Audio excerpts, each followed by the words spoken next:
What's up, everybody? Welcome back to another edition of the show. Once again, got David Bray next to me.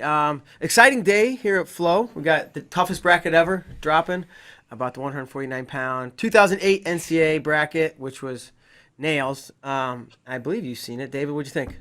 Yeah, I thought it was good. I mean, it's a story that needed to be told. That bracket is crazy, especially go and look at what these guys have gone on to accomplish since then, and pretty outstanding stuff. But I thought it was really fun to dive back into just a really rich bracket that I think that story needed to be told. Yeah, absolutely. Got a chance to kind of do a Skype with each of the 8 All-Americans, and we'll bring one back on today. It's Lance Palmer.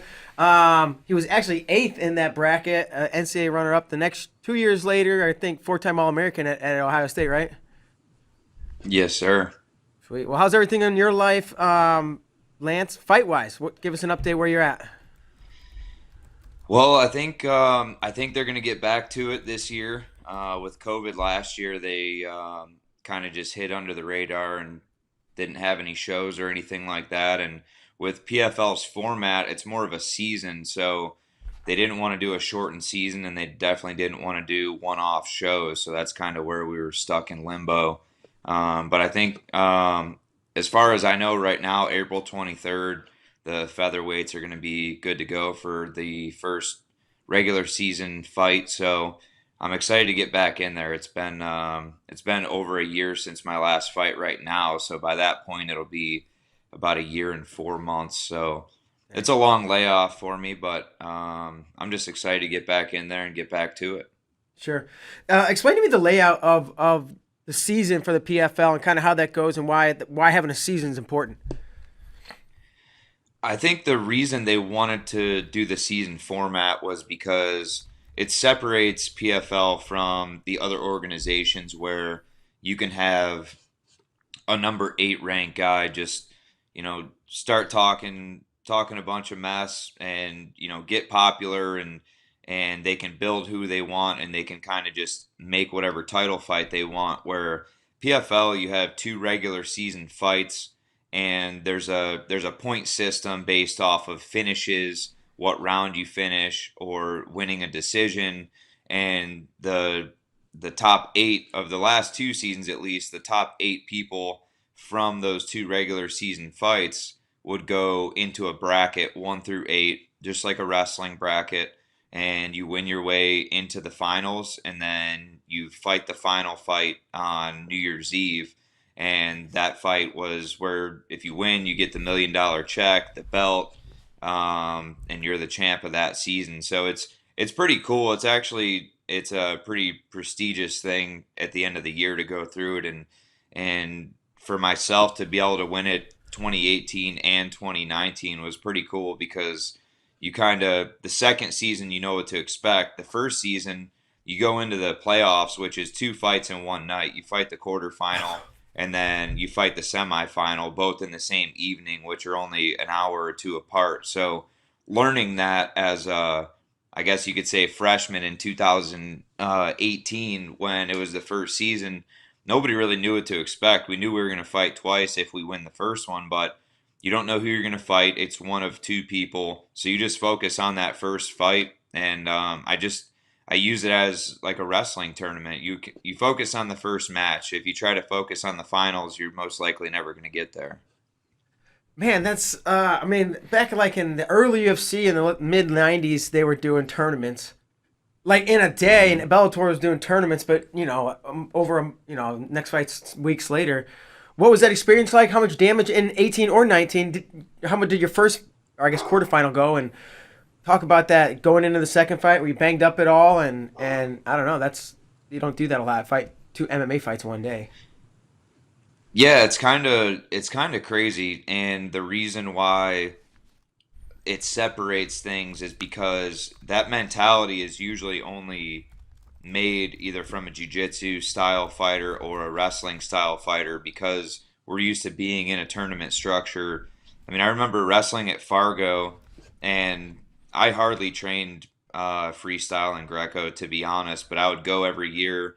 And my senior year, I think I won like 6 matches in a row in the first day. then the second day we came back for like even though it was a pool system, I think it would have been considered the semis and the finals the second day or whatever. But I remember wrestling all those matches in one day, and I kind of went back to that in the 2018 season, and I was like, honestly, just win and move forward. It's not about, you can be exciting and you can try and put on a great show, but if you get injured doing that, you don't move on to the next fight, because if you win and you're injured and the commission doesn't clear you for that next fight, what's that win? It means no. I kind of took the wrestlers' mentality into it, and those first fights in the quarterfinals, just get out there and win. Obviously, try to create damage without getting damaged, and move on to the semis. And then in the semis, let it all loose and put on a great performance, and obviously try and get the win too. Okay. Okay. So it sounds like you did take minimal damage, I assume, in those quarterfinal bouts to where you weren't beat up and you could perform in the semis. Yeah, the semifinal was in 2019. My only injury was really I kicked like he checked a knee, or he checked a kick on his knee, and my ankle was all, it was like a ball after the fight, but there was no damage as far as a break or anything. It was mainly tissue. But the thing with that is those lingering ones kind of suck, because we were only about 10 weeks out from the finals fight at that point. So you have a couple weeks to kind of try and heal everything up. And I think it took me about 6 weeks to really like get that tissue to really heal up from it being super tender after that. And it's just one of those things of, just like the wrestling season, though, I think when you talk about March, and you talk about the conference, and then you talk about the NCAA tournament, Mm-hmm. everybody's banged up at that point. So that's something that wrestling has definitely taught me, is to be able to push through those injuries, and what's your real goal? What's the bigger goal, and what's the light at the end of the tunnel? And then you can kind of push through that stuff and make it happen. What's the situation like after you go to the semis and you win, but you beat your ankle up or whatever you want to call it? Because when you're a D1 wrestler, you have like all these resources and all these trainers and everything else. When you're a pro fighter, I've heard guys say you almost like retract and you don't have these things just laid out for you. Where do you go? Who treats you, and how do you recover an ankle or whatever kind of injury it might be?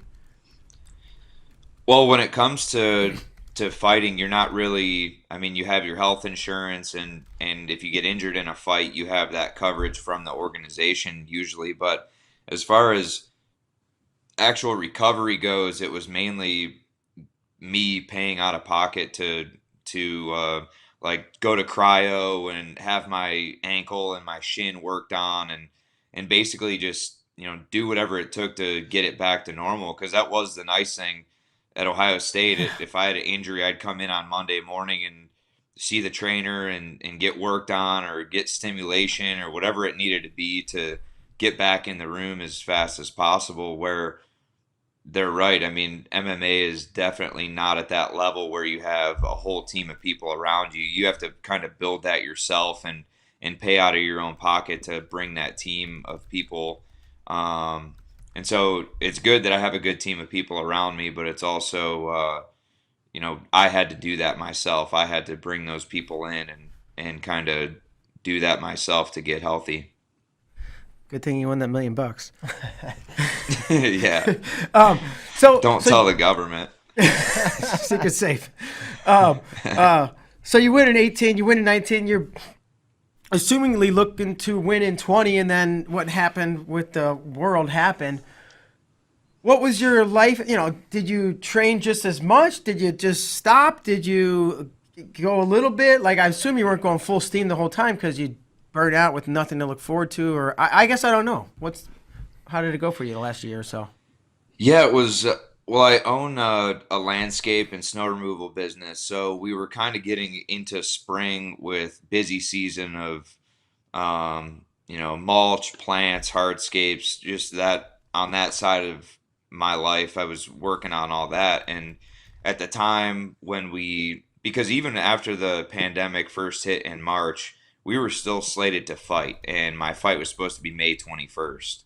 So I was still training. I was training in my basement. I kind of, over the last 2 years, I've kind of built my basement up to be everything I need if in case.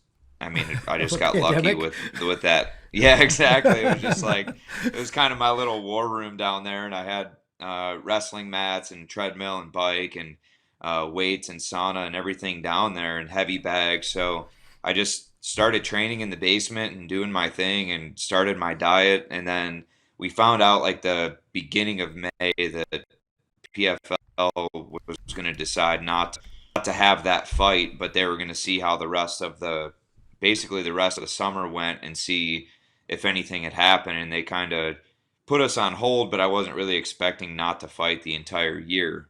So I kind of laid off my body a little bit.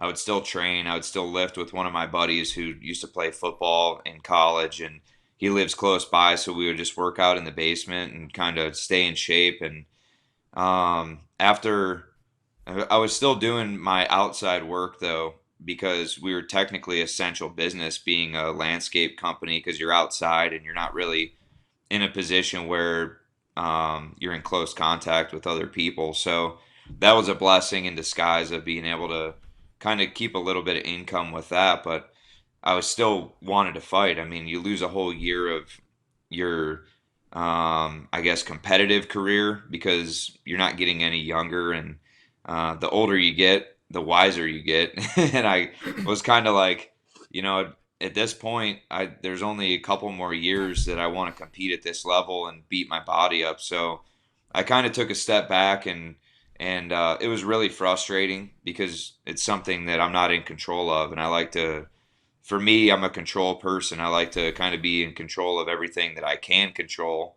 But this being such a weird situation and everyone in the world had to deal with it, I knew that it was out of my hands, and I just kind of had to, I had to go with the flow, I guess. And I did training here and there. I went out to Abu Dhabi with Joseph Benavidez when he fought for the title then in July. I trained with Juan Archuleta in California for a little bit here and there, and just helping some of my friends get ready for their fights, because those organizations kind of stayed active for the most part throughout the pandemic. And I didn't give up on my goal. I still want to be a 3-time champ in PFL and keep working, as many as I can win. That's what I want to do until I'm ready to be done. But throughout the year, my goal still stayed the same. It was just a little bit frustrating not being able to keep the momentum going from 2019. Sure. So I think you said April is your scheduled fight. So you'll have 2 fights, and then if you win, potentially whatever, then you move into the playoffs. Am I understanding this right? Yep. So it goes, if you finish, so say you get a decision, you win 3 points for that fight. If you win first round finish, you get 6 points total. If you win second round finish, 5 points. Third round finish, 4 points. And then if you lose, you don't get any points. If it's a draw, it's 1 point. So that's their point system for moving forward. So say my fight in April, I score a certain amount of points, and then my fight, they haven't said the second fights yet. Maybe it's like June or something, or July. Then all that total of points will go in, and then the other fighters, their total of points will go in, and it'll just get seeded 1 through 8. Sounds And like then Dooley the scoring. playoffs will be based off of that. 6 for pin, 5 for attack. Yeah. All right. Well, good luck with that. We'll be keeping an eye on. I want to switch gears and obviously talk about 2008, this toughest bracket ever. I think you got a chance to watch, or did you? And if so, what did you think? It's just episode 1, PFL. Yeah. It goes up to the Yeah, I did. I watched it yesterday, and it was cool. It's crazy to go back because even though it was, what do we say, 13 years ago, it still feels like yesterday. Like I can remember every little clip that you guys had of me wrestling or matches that I had. Even I think from my junior year at the Vegas tournament, I was wrestling Caldwell, and because you guys were talking about how he hits a bunch of funky moves, and he hit something on me that put me right on my back in the first or second period, and he pinned me with it, and I was like, man, that's crazy because I remember that like it was yesterday, just going into that match and knowing how dangerous he was because we had a 1 point match at the NC State tournament earlier in that junior season before that video was on there of the Vegas tournament. And so I already knew how dangerous he was, and we had wrestled growing up a lot and at the Tournament of Champions and stuff like that. So Caldwell is definitely one of those guys who's always exciting to watch wrestle, and he's always going to have something up his sleeve, and it doesn't matter of. I mean, a guy that I grew up and he wrestled him. Shoot, it was a while before that, but I think it was the year before that, 2007. And they had the wildest like exchange in the first period, and then I think Lang ended up pinning him. But that Yeah. match was insane, and I was like, Caldwell's one of those guys. Even before, like that was kind of when people realized who he was when he wrestled Lang. But I've known Caldwell for years, and he's always been that way. He's always been one of those tricky guys he's actually really strong. He has good leverage strength because he's so long and he's fast and he's got good cardio, and he's one of those guys he's surprising to wrestle if you've never wrestled him before. So that was cool that you guys touched on that a little bit because I think people that don't know Caldwell really well, they may not know that about him. But I've wrestled him a handful of times, and I know how dangerous he is. I was 100% one of those guys who didn't know who he was till like he had Lang on his back. Oh, in '07, remember that you hear at this like a scene you see at every NCAA at some point. There's a crowd cheer and you're like, what's going on? And it's like earlier rounds and somebody's like that, and you look and you're like, what? Lang's on his back? How is this? Took him down again, put him on his back. I don't know. And then Lang's like cement job again. Stuck him. We're like, who is that? Who is that freaking guy? And That then was crazy. the next couple of years. When did you realize, I guess to the 2007-8 season, when did you realize how tough that weight was? Because we look back today and say it was the toughest bracket ever, but like, did you realize it was exceptionally tough during that season? Yeah, I knew. I mean, I knew all these guys. Everybody that's in that bracket, I've known since we were kids. Like when we talked about Metcalf, those guys were always bigger than me. Metcalf and Schlater, and you guys touched on the family dynamic of the older brother wrestling, CP and Dustin and Brent wrestling all the time, and I used to watch that all the time. Like at national tournaments, there used to be giant crowds just circling around these guys' mats when they would wrestle each other. Like this is for me, it wasn't anything new of who these people were. I mean, I knew who Burroughs was.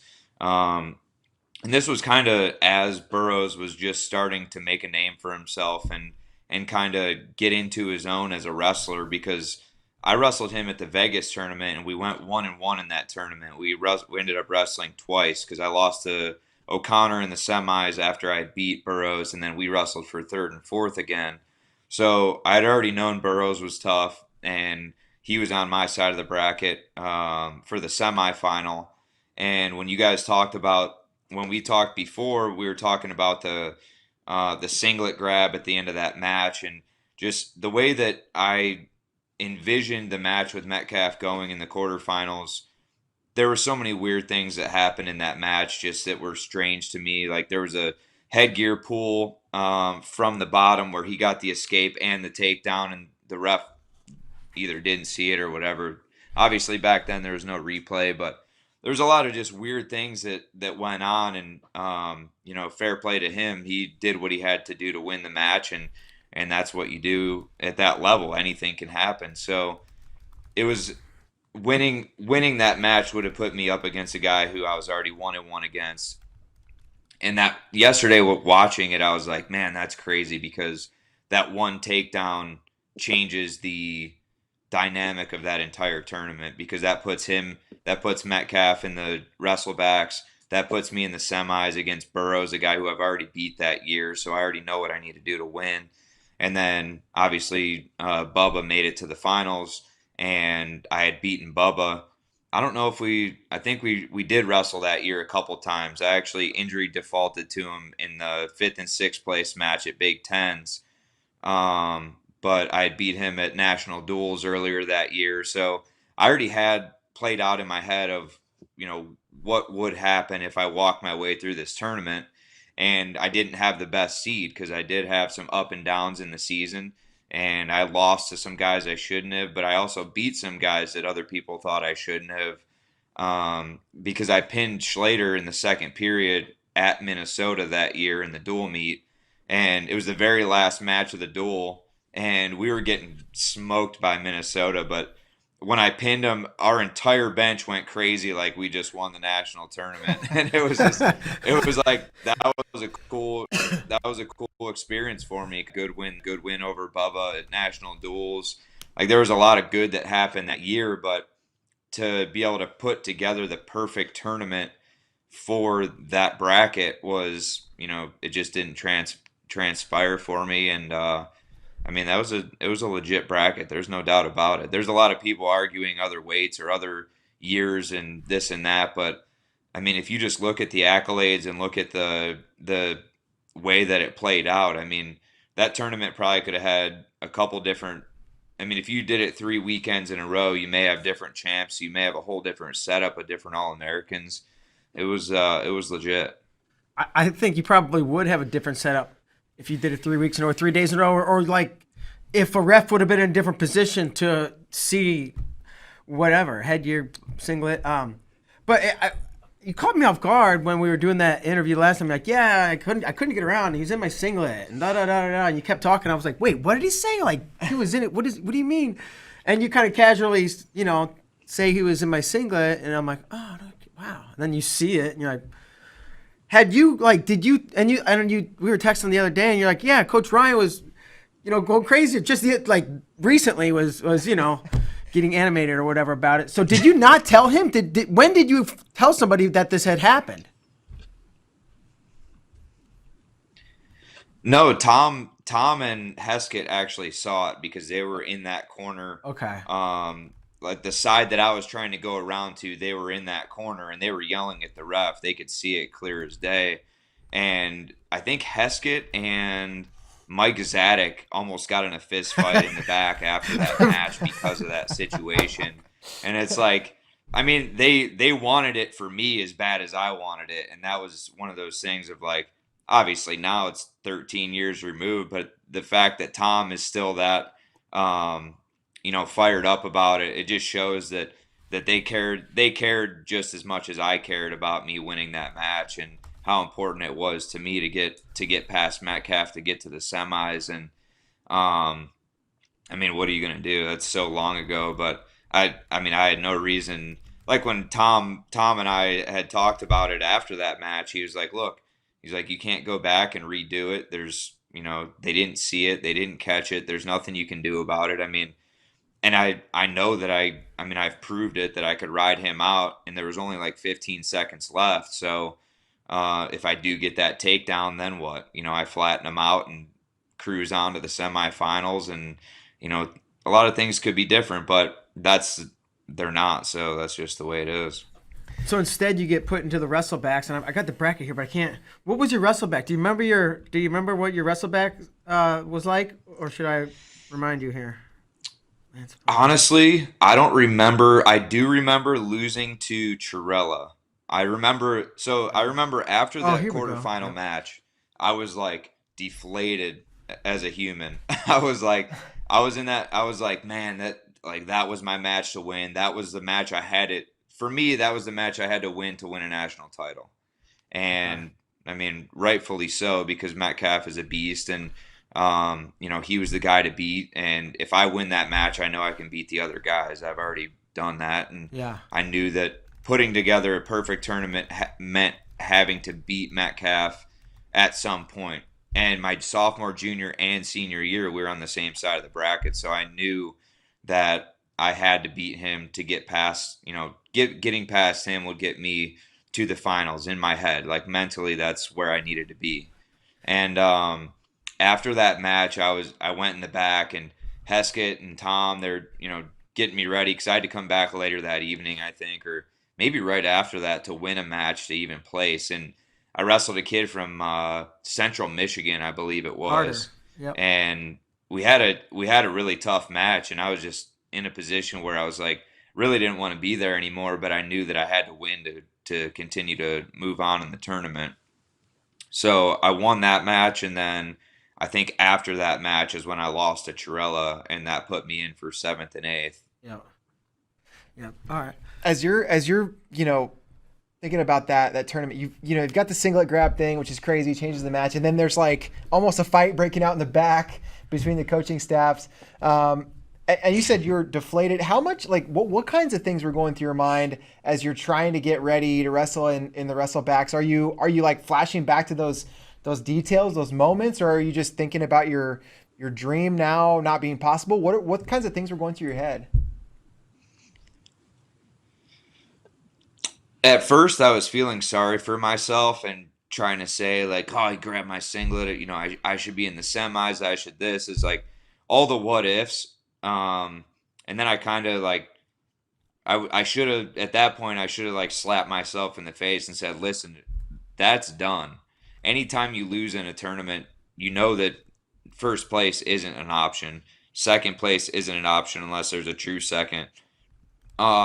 You have to win the very next match. You always have to focus on the match ahead of you, and that's kind of where I got to. And it was hard to it's hard to just forget that because we knew that was the most important match for me to win to move on and maybe get to the finals at that point. But we knew he was the guy to beat, and I knew that I had somewhat of a recipe and slowing down his point scoring and being able to ride him and be able to frustrate him a little bit. And there was just, I knew that I had the things to win and it just didn't transpire. So after losing that match and, feeling sorry for myself for a little bit and trying to snap out of it, I knew that I just had to, I was like, look, you're not even an All-American yet. You lost in the quarterfinals. You still got to win yet to even be an All-American again after being a true freshman All-American the year before and being in the semifinals. And that was tough because being in the semifinals and losing a close one to Torella my freshman year, I was like, man, I didn't even make it to the semis as a sophomore. Like this is just the worst it could go is how it's going. And then wrestling the kid from Central, I think it BB. Carter, from Central Michigan. I'd have to go back up the top to figure out his Okay. first name, but Brandon Carter. But yeah, I mean, he was tough, and it was a tough match because mentally I just wasn't 100% there. But I knew I had to push through that to win to even move on because I was like, there's no way I'm going home without some sort of hardware or getting on the podium. did you think? Did you believe you were going to beat Metcalf, or believe you could? Because there's like wanting to and thinking you can, and believing you're going to, or maybe three different. They're not maybe. They're three different things. Yeah, I honestly I believed I could. I would say 90% of the time. I wrestled him injured a couple times. I was always a team guy. I was always wrestling through injuries just for the team because we were so close to being national champs, especially that year. I think we took second as a team and we had like three finalists. Um, so I was a team guy all the time, and I would wrestle anybody through injuries. I wrestled Bubba through a couple injuries. I wrestled a lot of times when I probably shouldn't have, or I could have sat. But this time was one of those times where I was like, I know I can beat this guy. He doesn't do anything special or tricky like Caldwell. Caldwell's a guy who's like, you never know what you're going to get because he's so tricky. Uh huh. With Metcalf, you know you're going to get that elbow post double leg. You're going to get that driving across. You're going to get that heavy pressure on the head, the hand fighting, the circling, the movement. And I was like, I can do all that. I can combat all that. I can hand fight with the best of them. I can hand fight.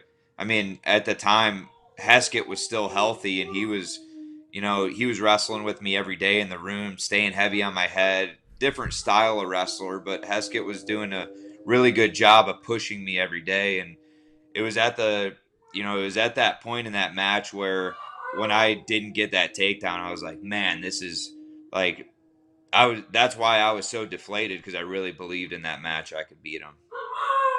Sorry, Did my you? dog is like howling at something out That's there. no problem. No problem. Did those things rattle you at all in the match? You talked about, like, he obviously this, we saw the single pull. You said he grabbed my headgear with an escape and then takedown. Did those things mess you up at all mid match, or let those get to you in a way that they shouldn't have? Well, the singlet thing was at the very end, so that was like my last ditch effort to win the match. I hit that shot. I was in deep. He was fighting it. I was cutting the corner and taking him to his knees, and I just couldn't get around the corner because of that. And at that point, I think after we went out of bounds, there was literally like 5 seconds. And at that point, there was no chance of getting a takedown, especially on a guy who could defend as well as he was defending. So nothing really was. It was just frustrating because it was like a classic going against the Iowa opponent. Brands was all over the referee like he always is. I mean, that's just how it is when you wrestle an Iowa guy. You know, you're wrestling the guy, the coaches, and the referee, because that's the mentality you have to have when you wrestle an Iowa guy. It's been that way for decades, and if you don't think that way, then you're probably already losing to him. All right. Obviously we're talking about this because this film's coming out and we're resurfacing all this stuff that happened. Did you think about this match or this tournament much? Before I called you up a few months ago to talk about this, like on this Skype video.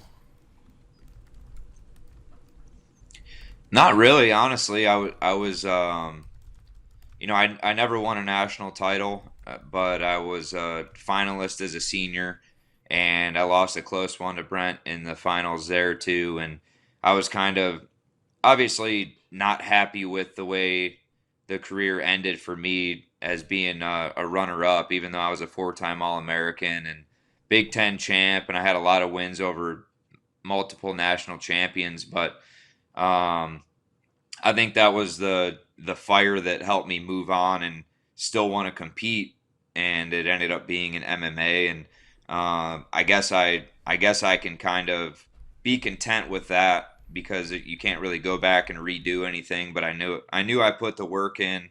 I knew I did the most that I could for those scenarios, and it just didn't happen for me to be a national champion. But honestly, I never really thought about that too much. What's crazy is a lot of people that I don't know, or people on Instagram or Twitter or whatever it is, they'll message me and be like, "Man, I just watched your match with Metcalf," and I was like, "Oh yeah, it was close, man." And they're like, "No, the Big Ten finals, that was the best match I've ever seen." Like, people that always message me about that match, like, so it's kind of like, that they message me about the match that I won, when usually you got trolls, "Oh, he never got it done," and this and Yeah. that. So I honestly never think about the 2008 season too much, other than the fact that, it was to be an All-American in that weight class, and obviously I was last on the podium, but to be an All-American and see all those guys. And I always had a lot of respect for guys like JP O'Connor and Chirella, and their families were always cool, and competition. And that's what's wrestling such a different sport from other sports. You have very few in between. You got people who aren't respectful, but for the most part, you have the families of the wrestler, the coaches of the wrestler. They show respect when it's all said and done, and that's what's different about wrestling from any other sport. Let's talk about the 2010 that you brought it up, right? The 2010 Big Ten Finals with your, I believe, lone win over Brent. I don't. At this point, you guys had wrestled probably, I'm guessing 6+ times, 7 if I had to guess, dual meets and Big Tens and NCAs. Is it the same approach every time, or is it like, I'm gonna get him this time, or is it I don't know? Did before the match, did it feel any different than any of the other matches when you wrestled him? Nothing felt different. I think that was our 5th meeting at that time, because I think we were. I think he was 5-1 against me, and I had that one win out of the 6 total times we wrestled. But Nothing was different, honestly. I had the same confidence that I could beat him. Um, obviously, obviously, our game plan was, don't let him in on your leg because when he gets in on the leg, he's definitely hard to defend. Like I have to create scrambles to try and keep him off my leg. And I think the biggest difference in that match was he did get to my leg early, but I defended a single leg for like a minute and a half, and I know it frustrated the crap out of him. And he ended up getting the takedown, I believe, but I got right back to my feet, and we were back on our feet right away. So that was, I mean, as far as game plan goes, we had the game plan written out far before that. I just, at some point, I either just didn't pull the trigger before that, or I just didn't make it happen before that. A scramble, multiple scrambles. Obviously, we saw that with Caldwell. Caldwell made it pure chaos in 2009, and that was kind of, I wouldn't say the blueprint because he's Caldwell's one of a kind wrestler, but he created sort of a blueprint of what needed to be done to frustrate Brent and kind of make that happen. And in the match in 2010, it was always about me getting on top. And we saw that in the national finals 2 weeks after that. He didn't choose bottom because I had both boots in. I had the power half. I was cranking it. And he cried out in the Big Ten finals match, so I didn't get an opportunity to try and get a turn there. But I knew that I could ride him, and I knew that I could potentially turn him. And if I put him on his back, I knew it was over. And so in that very last scramble, when he got, I think I shot in, and then he ended up with the high crotch, and we got in a little scramble there, and I ended up on top and put him on his back. At that point, I knew that was the match because it was so late in the match. This was like the last shot, the last takedown, either direction. I think it was 3-3 at the time. So it was I win or he wins, and I wasn't going to give it up in that position because I don't look like it, but I can scramble pretty well when I'm in those positions, and I just keep moving. And that was the key, just to keep moving. And he kind of locked on to me and was hoping for a stalemate, and I had kept moving in that position. And I knew that if I kept the movement, the ref wouldn't stop it, and I had my hips almost out. So when I turned in and had him on his back, that was like that I did exactly what I needed to do in that match to win. So in '08, there was the singlet grab. There was an alleged headgear grab. In 2010, in the finals, clean match, funny business. I don't think there was anything on his part. I think what's crazy though is he was always a I don't want to say dirty because he wasn't a dirty wrestler. He would just always do things to frustrate you in matches. So I would never say that there was anything dirty. He would just win at all costs, I guess you could say.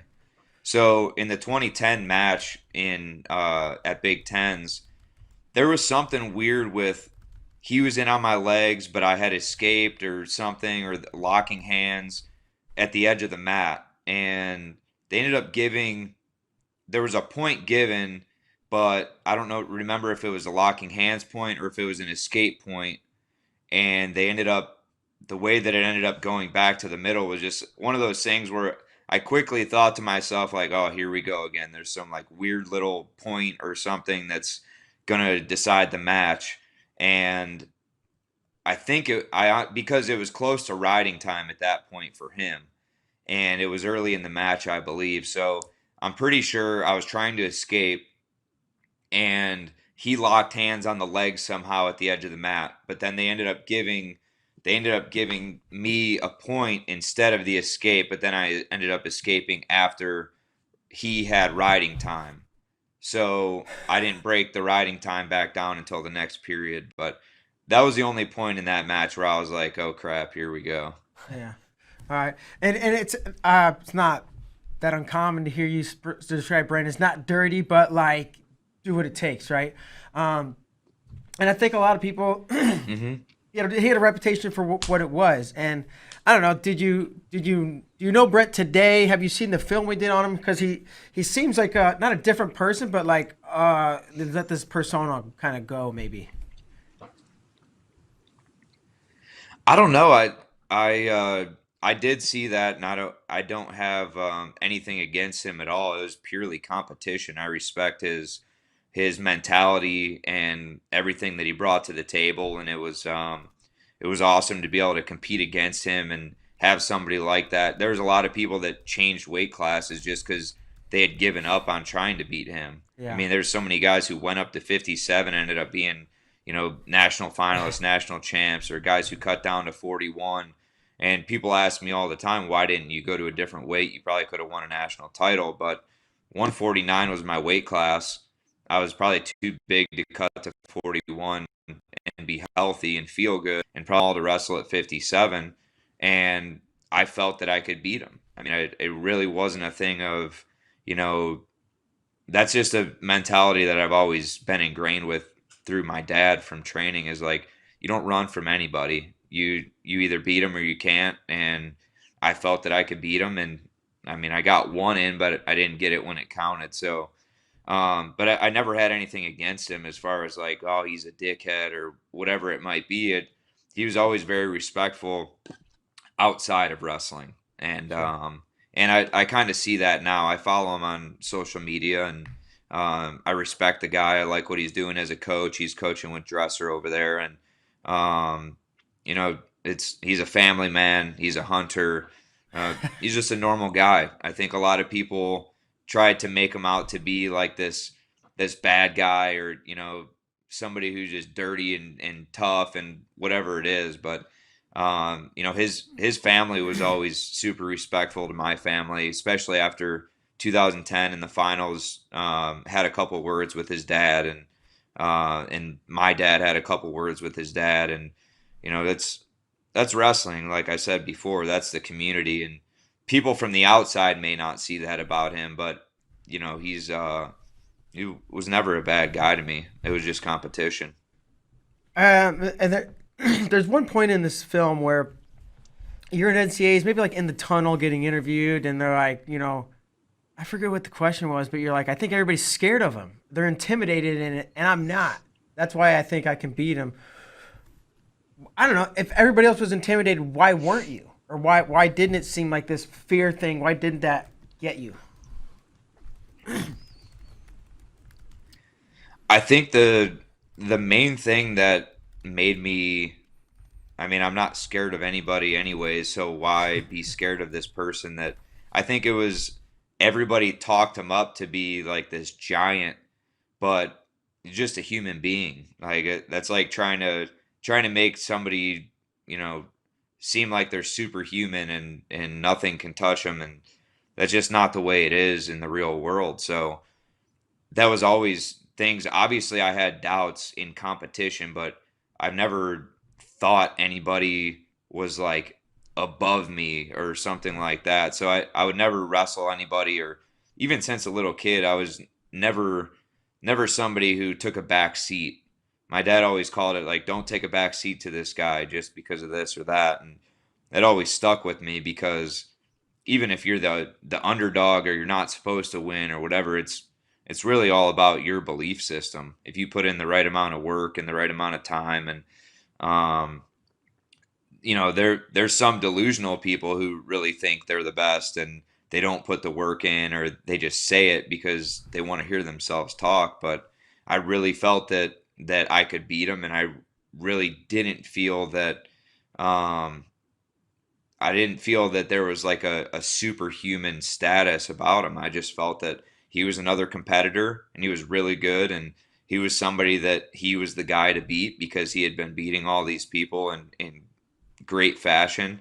And I mean, I've watched the Metcalfs growing up wrestle all the time, so I always looked up to them. And Brent was always a couple weights above me in high school, so I knew who he was. He wasn't like somebody who just showed up on the scene and was like smashing all these guys. It was I've known him and the Schladers for a long time. They were two big name families coming from the Midwest that I knew at a young age. So I think that might have been wise. It was more familiar to me than maybe other people. Other people had just started seeing him in his Iowa singlet, and I knew this kid from Davis and Michigan days. So Yeah, sure.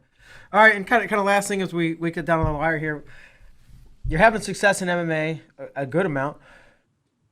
And you're like, I had confidence in wrestling, and you believed. Do you have an equal confidence in MMA or more about that you're going to succeed, or I doubt less, but maybe?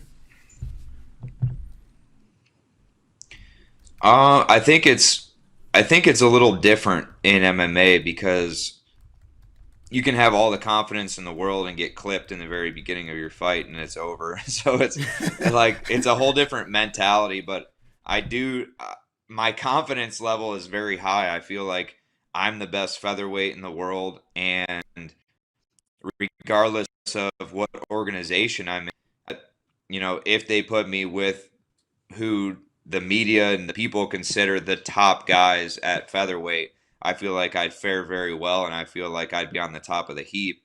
But I can only control what I can control, and right now PFL champion is the goal, and maybe one day it'll be to be the champ in another organization. But I think my confidence level in MMA has come from wrestling, and that's something that I chat with DC a little bit here and there on Instagram, and he's always one of those guys that's he's pushing for me. He's very confident for me that I would do well against those guys, and it's cool to see other wrestlers kind of see the other guys doing well, like Michael Chandler from Missouri. He just had a crazy knockout last weekend. It's just I think the confidence in all of us comes from our wrestling background and the work we put in. Yeah, absolutely. I don't know why. Did you ever fight lightweight, or have you been featherweight the whole time? I don't know why I thought of you as a lightweight. I've been featherweight the whole time. You gotta be huge featherweight. Yeah, you pretty big. I mean, right? It's weird. I think it's because I'm so short and stocky. Because I'm only like 5'5", so I just look like a massive person out there. Yeah. Right on. You talked about like the different organizations in MMA, and that is such a difference between, think about like D1 college wrestling, like with very few exceptions, like the best wrestlers in the country are all in Division One. Like maybe once a decade you'll find a D2 kid or somebody who could do it, but in MMA, I mean, there's so much that goes into just like what organization you're signed with, and what's that like where it's not just a pure meritocracy where everybody gets into the same bracket and everybody, gets to see who stacks up against everybody else in the world. How is that for you, being one of the top guys in the world, but not having crossed paths with these other guys because of the organizational structures? I think it's like the boxing layout. It's one of those things where that's just the way the sport is right now. And I think most organizations don't like to do cross promotional champ versus champ type things, because if their champ loses, then it takes away from the medal of them being the best promotion or whatever it is. I don't know. I don't have anything against the other guys in any of those other divisions. I mean, I watch all featherweight fights. I mean, Bellator, UFC. I watch all those guys fight all the time because I feel like I'm competing against them in a way to try and build my brand, even though I'm not competing in the cage with them at this point. There may come a time where we do compete against each other. So I feel like watching them and studying them is just as important right now, just to kind of see what they're doing and see how they're improving, and use different things to improve myself as well. But it does kind of every day I think about it like, well, what if I fight this guy? I think I could beat him. I stack up well against this guy stylistically. Who in the UFC featherweight division has my wrestling pedigree or grappling pedigree? Like, trust it goes through my head all the time. So it's definitely something I'm interested in, and I think a lot of people are. And there's always haters too. So I get called a B leaguer all the time. So I'm just like, I do want the opportunity at some point. Do you ever want to like tell these haters like B leaguer? Here's my. I got 2 million reasons the B league. Yeah.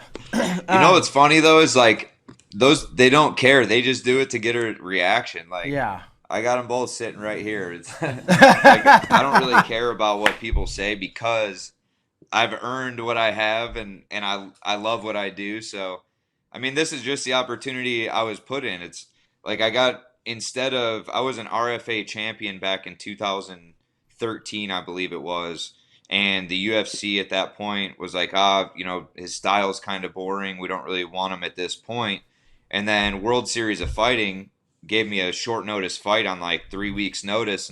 And the money was better than what I've ever made for MMA yet. I was basically broke at that time. And I was like, okay, I'll fight.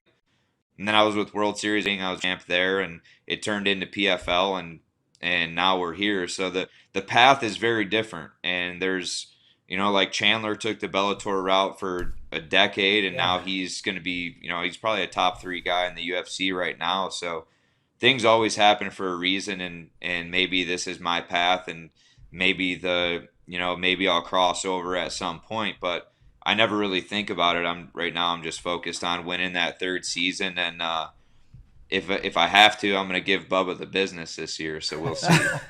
He's going to be in the weight class, huh? And you guys don't enter the season together? Yep. Yeah. So I don't really know how the structure is going to play out yet, but I'm sure we'll cross paths at some point. Me and Bubba have been friends for a long time too, so I like the banter, and he's been trying to dig at me a little bit over the last few months because he was supposed to be in this past season also. So I love the competition though. I like the banter. We've had some good times together, and I've known Bubba for a long time. So competition wise, I always respect him as an athlete. So it'll be good. But if we do get in there, I have to show him who the 2-time champ is. I just remembered the story about Bubba and the dog. You and Bubba and the dog. Is this dog that was howling? Is he like a lineage of that same Bubba Jenkins dog that you got back in the day? No, it's not actually. So when I moved to California in 2011, I gave my Congo was the dog's name, and he was a little tan pit bull that I had gotten from Bubba. He went to my great aunt's, and he lived with my great aunt for like 6 years. And then when she went into a nursing home, I got Congo into another home right by my parents' house. And he's been like, they send me pictures all the time. He's like the best family dog. They have 2 kids that are in, I think they might be in high school now because it's been so long. But Congo's still doing well. He's, I stay in touch with him because it was hard for me to have to give up the dogs when I moved, but I didn't really know what my situation was going to be in California back then when I moved there. But I did pay him full for that dog. I remember doing Western Union at Walmart. It was like months and months. I was paying him like $100 here and there because it was an $800 dog. I remember the deal. I met him at his house at Penn State. We'd actually went out the night before because Ohio State played Penn State, and I think I told this story before, but we were out eating wings at like 2 a.m. and Bubba had wing sauce all over his hands and his face. And my wife, who was my girlfriend at the time, or newly dating at the time, she was with us, and she still loves that story because she's like, he had wing sauce all over the place at this one spot he took us to that had good wings. But it was always a good story though. Man, I so hope you guys end up in the finals together would be ideal, but fighting, one, because I think it'd be an entertaining fight, and 2, because I think the lead up would be interesting. You guys knowing each other, and sure there would be a little banter back and forth. So fingers crossed that one does happen. Oh, with the $800 dog, was the juice running? What was the what? Was the juice running? Was the interest? Did he collect on? Was he making you pay interest on $800? Oh no. Okay. No, he didn't because we had a agreement. Broke college kids. Sure. We had an agreement of like, okay, if I give you, I think I gave him like 200 or 300 up front, and then pay this much Yeah. over time or whatever it was.